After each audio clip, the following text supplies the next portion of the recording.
Once I'm recording? Yes, okay. Here was the Asylum series. I couldn't find it on the creepypasta site, but hey, I got it. Let me just make sure it's the same one before I go ahead and start. Yes, okay.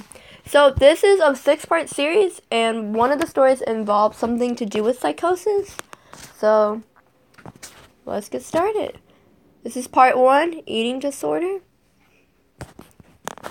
In the interest of I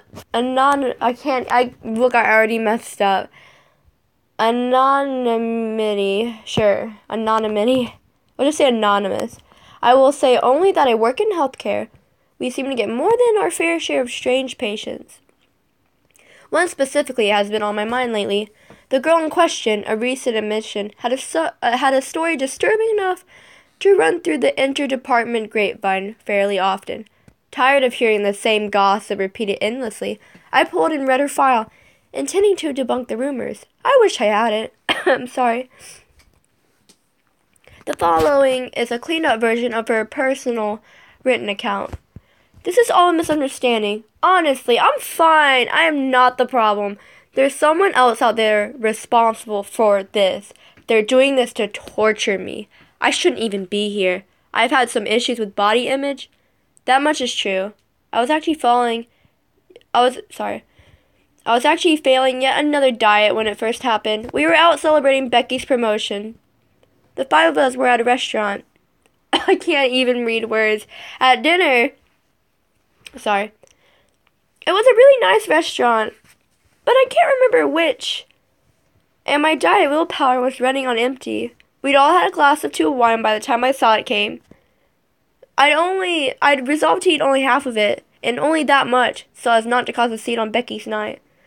The girls pestered me whenever I refused to eat. Still, I couldn't help but think it was no coincidence that the skinniest out of the 5 of us was the first to get promoted. We all graduated more than a year ago, and the real world was like a slap in the face. None of us were really where we wanted to be. Except Becky, of course. Hunger filled me with constant pain, and hating myself for it stressed me to the limit. So when the waiter put cheese on my salad, I didn't stop him. I wanted to throw the salad away, to refuse to eat, but I was so hungry. And then 2 bites, and angry, but... Sorry. What are you doing? I'm doing a thingy. Be quiet. Fine. Okay.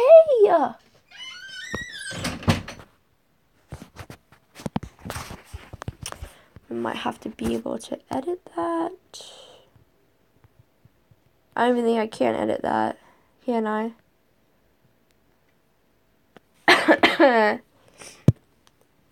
Sorry guys, I'm about to be a little bit quieter because, Mom gets really angry. Okay. And then 2 bites in. Angry, but putting on a happy face for the girls. I found a long black hair wrapping around pieces of lettuce. It immediately disgusted me. I'd almost eaten it without realizing it. We got our meals for free, and the girls didn't even bother me when I couldn't bring myself to eat. The hair had knocked out my hunger completely. I was on cloud 9 for the next day or 2. I wasn't hungry. I wasn't stressed. It was amazing. I thought I stumbled into some great new form of self-control, but the girls thought otherwise, or maybe just Becky. I was at lunch with Andrea when the hunger began to reach a breaking point again. Depleted, sad, I gave in and ordered a large salad. Andrea smiled and said something about being there for me if I needed to talk. I coughed, sorry. I bet she was in on it. In my memories, her smile seems vaguely sinister and mocking, as if she anticipated what would happen. I found a fingernail in my salad, a fake red fingernail. Those things are disgusting. There are so many germs under fake nails. I know. Lunch was free again, but I couldn't bring myself to eat. The shock and disgust had again knocked out my hunger completely. Part of me was relieved and empowered. I was going on 2 weeks without eating, and this whole disgust thing was really helping me lose weight. But I'm not crazy or stupid. I know that you have to eat sometimes. Another day or 2 passed, and I ordered chicken salad. While at brunch with Becky, she kept gloating on and on about her new job and how her boss was vaguely hitting on her. I hated her so much, secretly, even if outwardly I was happy for her. I was mainly focused on my salad, though. It was a sweet, Relief, finally eating until I bit down on something hard and squishy. I spit it out quickly. I remember Becky's exact words. "Oh my god, is that a toe?" I remember staring at the thing as it sat on my napkin. It was mushed, ground up, red and cooked a little, but a bone clearly stuck out of it. The entire place shut down temporarily after that, but nobody could figure out where the toe had come from. Obviously, none of the employees were missing it, but Becky basked in that attention from the scandal. She even got on local television, even though it was my salad that had the toe in it. "This is travesty. People can't get seriously sick if they accidentally eat things like that," she said to the reporter. Excuse me. I was starting to wonder whether she had something to do with it. The shock overwhelmed me, dispelling my hunger for a little under a day, but my relief and enjoyment was short-lived. I knew I'd have to start eating again, sooner rather than later. Not up for any more Becky sick pranks. I decided to scope the vending machines at the mall. I'm sorry. I hated myself so much right about then, staring at candy bars and feeling weak. But I had to eat, and I had no willpower left. Chocolate would make everything right. I bit into that thing. So amazing. Sweet. Sweet chocolate. It was only 2 bites in that I saw something poking out between the wrapper and the candy bar. Halfway down, pulling the wrapper back, I couldn't help but hurl it on the floor as I puked up what I'd eaten. Pressed between the wrapper and the chocolate was what was unmistakably a flap of skin. Had it been sliced off somebody? Traces of blood? Still. God. But how the hell had Becky done it? How had she known? I was full on terrified and angry then, even if a tiny part of me had been relieved to throw up the 2 bites I'd eaten. Tortured but still fighting my own urge not to eat, I ordered a slice of pizza at the food court. It came with a large bubble in the crust. Sickly despairing, I ripped it open, finding what looked like someone's cornea cooked inside. God damn Becky, she had to be somewhere around tracking me, doing this to me. Did she have the help of all the girls? I drove. By nightfall, I ended up across the street, the state line. I pulled up the backwater restaurant I never heard of. Relieved, I ordered a hamburger from the polite old man who probably owned the place. There was no way Becky or the girls could interfere with my food here. The hamburger slid in front of me on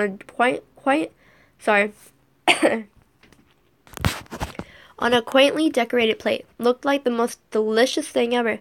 I still considered not eating. Still considered continuing my diet, and I hated myself for giving in. But I didn't want to die. People had to eat. I paused before biting in. Sliding back at the bun, I investigated the contents until everything seemed normal. Until I lifted the tomato from the lettuce. I couldn't tell what it was at first. A pinkish-grayish blob, a bump in the ketchup. I lifted it up by a stringy bit and stared at it until I finally understood. It was a piece of brain matter. I would have thrown up, but my heaving stomach had nothing in it. I drove away from there as fast as I could, continuing in random directions. I don't know how Becky and the girls were tracking me, or predicting what I would eat, but I had to obey them. Candy bar from a gas station? Nope. Chicken nuggets from a drive-thru? Nope.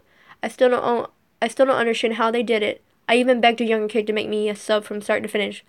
Watching the entire process, making sure nothing was in it, he handed it to me, I opened it up, and oh God, I still remember his expression of confusion and horror as I screamed. But a strange calm came after that. 3 weeks without eating. 4? I knew I would die if I didn't eat. I had this strange thought. I had this idea of a place they couldn't predict, couldn't make disgusting and inedible. I found it. I did. I beat them. I found the most delicious salad, and I ate it desperately, gorging, knowing I was finally saved. But I'll be honest, that wasn't what I expected to find the first time I did it. It makes sense now, though. When I cracked his skull open with the pipe, I almost couldn't believe it. He fell and chicken salad splattered across the pavement. Supple green lettuce, crunchy and stringy, strips of chewy chicken, and that dressing was to die for. I was finding pieces of people in my food, no matter where I ate, so the only logical place to find something edible was inside people. We have to feed her intravenously. No idea what that means, but okay. Normal food terrifies and disgusts her. The whole thing makes me wonder how in this day and age we can still let the media impose unreasonable body images so powerful on us. Though she's not the strangest patient we have here, she interests me. Where did I see this at? She interests me because of her ability to manipulate the nurses, apparently, and nobody ever did figure out who helped her. She convinced somebody to sneak body parts into her food the first few times we tried to feed her. At least that's the only explanation of this incident that makes sense. I read some more files and they continue to disturb me. Excuse me. And that's pretty much it, you guys. Sorry that my mom came in and sort of ruined this, but it's okay. We're gonna do the next one tomorrow because the next one's really short as well. See you guys later.